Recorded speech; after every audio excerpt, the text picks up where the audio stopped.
Lily cartoon TV. एक दिन की बात है, जंगल के सारे पक्षी एक नए राजा को चुनने के लिए इकट्ठा हुए। वह अपने पुराने राजा से बहुत परेशान थे, क्योंकि वह पक्षियों की कोई मदद नहीं करता था और बड़े बड़े शहर में घूमता था। वह लोग मिलकर एक उल्लू को राजा बना दिए। राज्यसभा में उल्लू को राजा बनाया गया। महाराज उल्लू की जय हो। थोड़ी ही देरी के बाद वहाँ पर कालू कौवा आ जाता है और सारे पक्षी कालू कौवे से राय लेते हैं। कौवे भैया, हम आपसे एक राय लेना चाहते हैं कि हमने उल्लू को राजा बना दिया है। इस पर आप क्या कहना चाहोगे? वहाँ पर बैठे लीली, राजू तोता और कबूतर ने कौवे से वही बात पूछी। फिर कालू कौवा बोला, उल्लू को तो दिन में दिखाई नहीं देता, फिर आप अपनी परेशानी लेकर किसके पास जाओगे?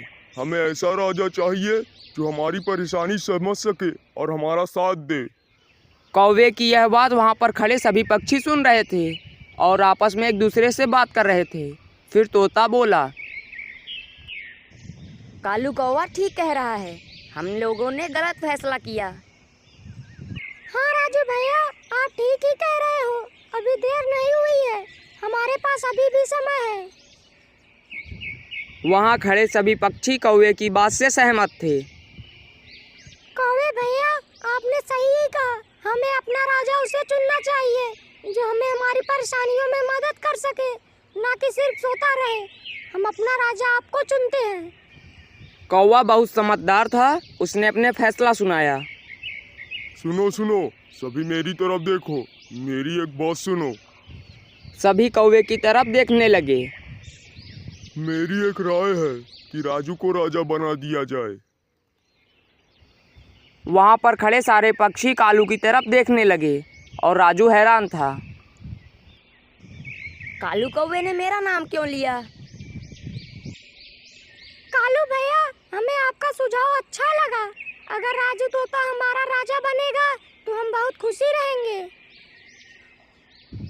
सभी राज्यसभा में बैठते हैं और राजू तोता को ताज पहनाते हैं। राजू तोता को राजगद्दी पर भी बैठाते हैं और सभी कहते हैं, तोता महाराज की जय हो। अगले ही दिन राजू तोता कौवे के पास जाता है और उससे कहता है, तुमको कल अच्छा मौका मिला था राजा बनने का, फिर तुमने मुझको क्यों चुना? मेरा और उल्लू का 36 का आंकड़ा है। अगर मैं राजा बन जाता तो वह मुझसे नफरत करता, इसीलिए मैंने तुमको राजा बनाया। अच्छा, अब मुझे समझ में आ गया, आपने सही ही किया।